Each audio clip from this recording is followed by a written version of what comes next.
welcome back to another episode of the NYC podcast. Godcast. This is that's Godcast. what this is.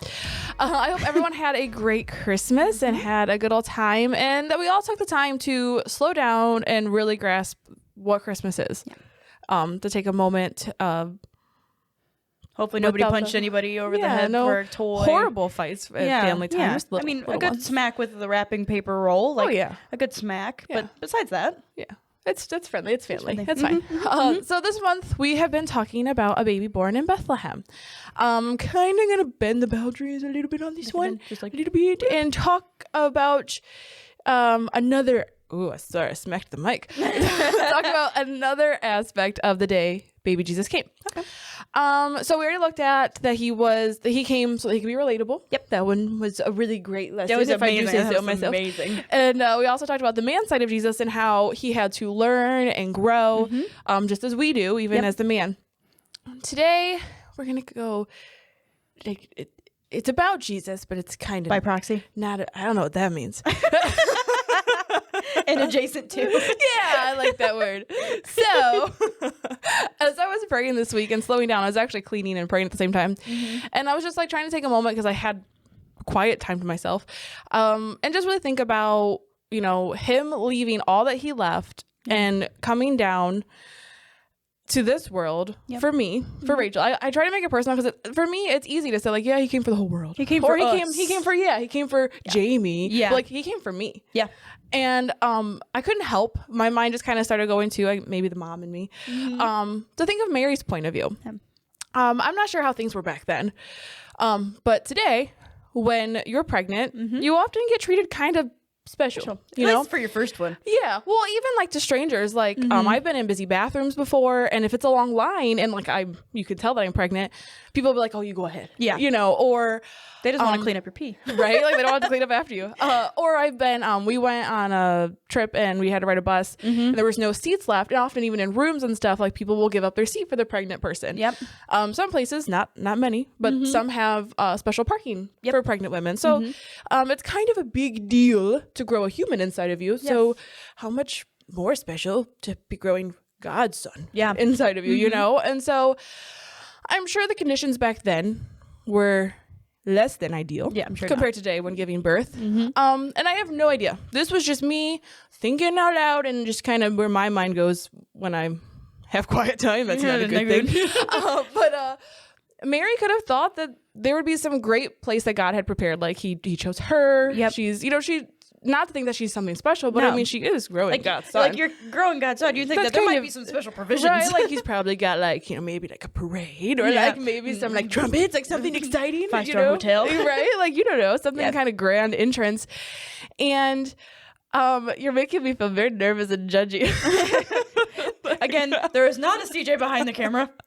But I keep smacking the mic. That's probably what he's mad about because my chin keeps hitting it. That's going to sound real good. Real good on the podcast.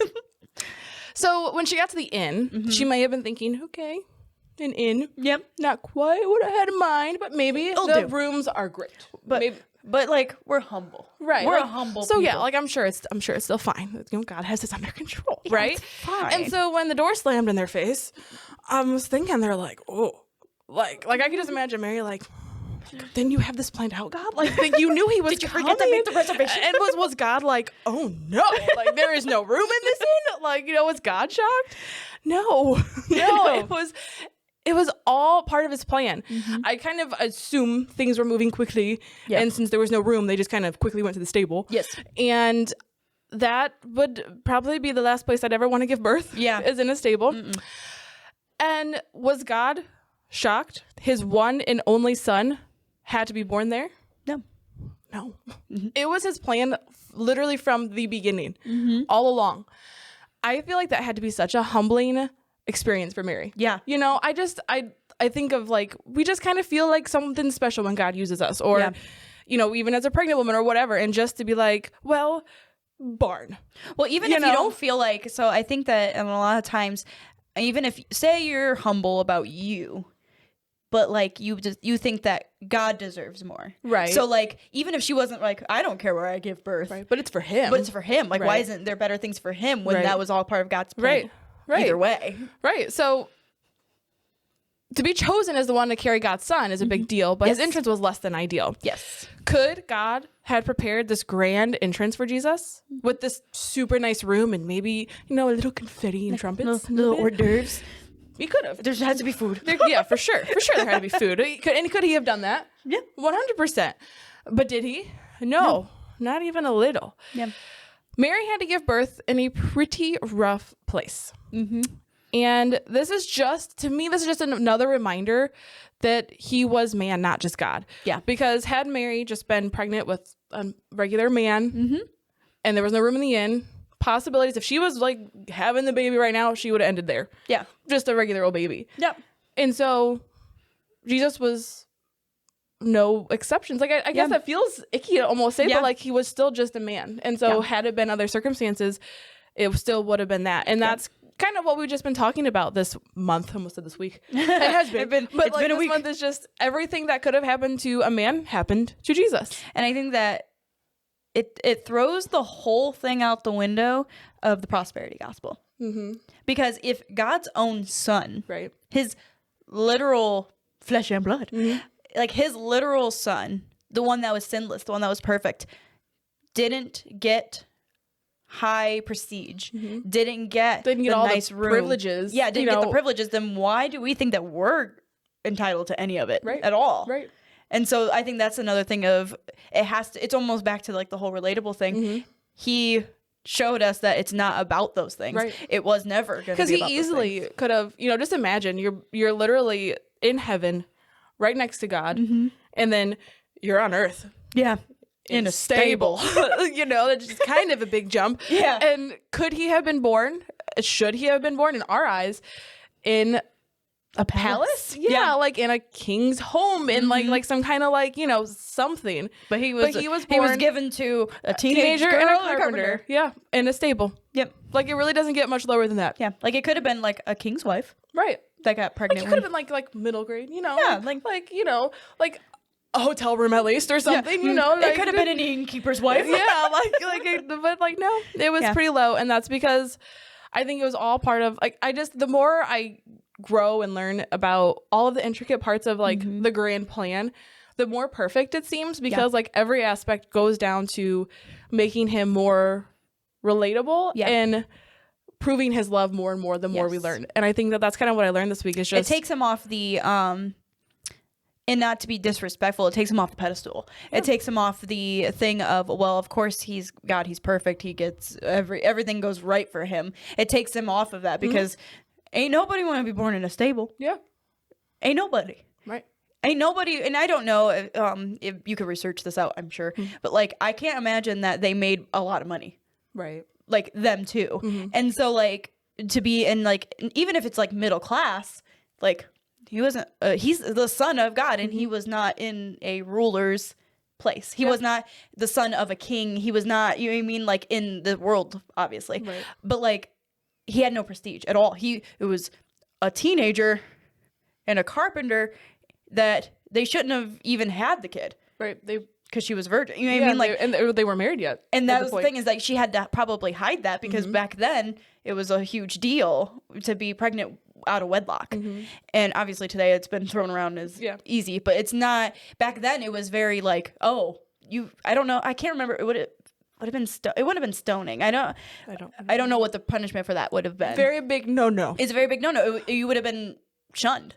You've been oh, well, you know what I mean? So that she didn't even get to, I don't even think, enjoy her pregnancy as if she would have been married. Right. And then too, that had to be kind of humbling, I guess, too, because you're pregnant, you want your baby bump to show as soon as possible. Yes. You want to, and if she was probably, I mean, you get to a point where you can't hide it anymore.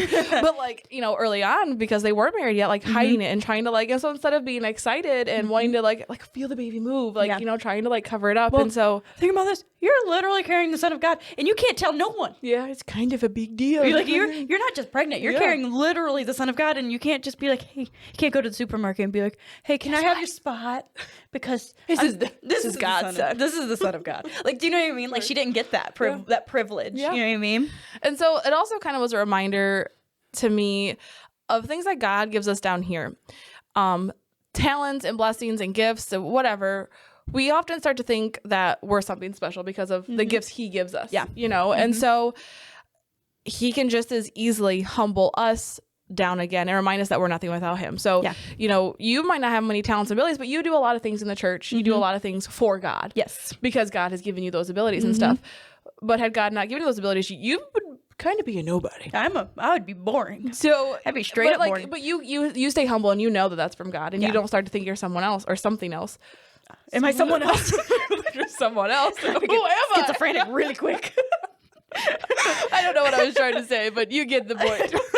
I hope anyway. Who am I? Yeah. No, but that's exactly what it is you don't, if you're humble in it. And I think that the reason why I brought up the whole thing of maybe Mary just thought that Jesus deserved better, because I've been in that spot where I'm like, well, yeah, like I don't deserve this, but like Jesus deserves better than what is being given in this situation. Like if we have a ministry or something that's going on, and like I don't care if I get anything out of it, if I'm whatever, but like I feel like it doesn't get presented the way that like Jesus deserves for it to be presented. Yeah. And that still is part of his plan. Regardless. Like think about was it Jeremiah? He's a preacher. Was it Jeremiah? I know you're going to give me some more context than that. There's like the preacher that he was called to preach, and he never seen anybody saved. And they said that he was going to go and preach and was never going to see.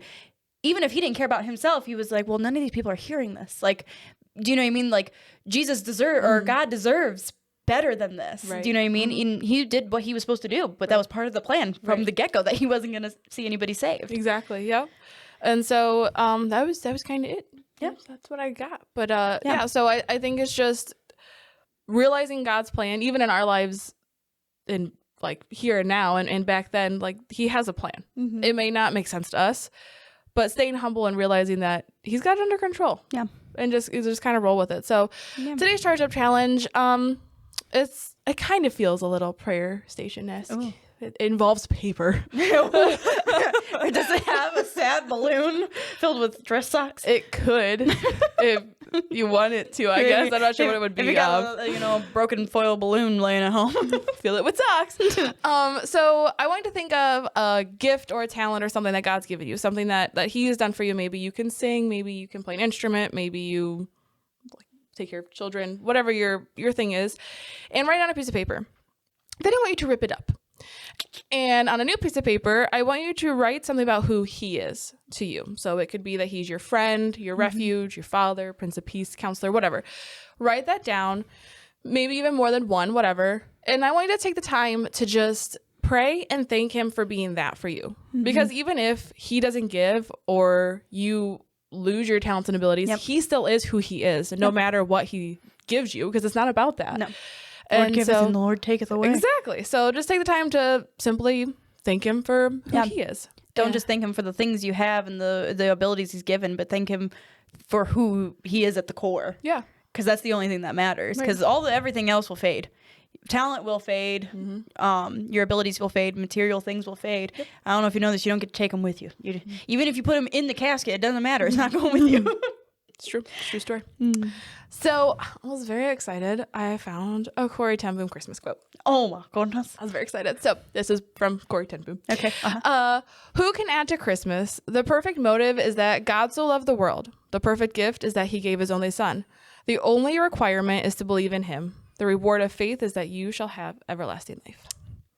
And I thought it only fitting to have the featured content be Mary, Did You Know? Yes. We went with Danny Gokey. There's a lot of people who sing. Listen, I like that version a lot. We had a lot. I had to ask my mom. So that was by my mom, Renee. Yeah. She gave me that one. That was her favorite. Throw that out there. Yeah, the little tidbit. What is it called when you lick off? What? To somebody? Is it called a lick off? Like when you I guess feature. Thanks, Mom, for giving me that one. I don't know the word I'm trying to think of. But sure. I don't know where a lick off went. That made me uncomfortable. Like I've heard of like when they say like to lick off to something at the end. Like I have not heard that. No? Nope. All right. Well, I feel like this was a mess, almost more than mine and Josh's. But it's fine. It's fine. We move on. And next week, I think we're starting a brand new series. I believe so. And if it isn't, then forgot we say that. Yeah, just pretend it's the next week. Yeah. Some point in the next few weeks, we're going to start a brand new series. So stay tuned for that and be ready and excited for that. Yeah. And thanks for staying tuned. Thank you, staying tuned. Thank you, staying tuned. Yeah, that makes sense. Thanks for watching, and we'll see you next time, guys. Bye. Bye.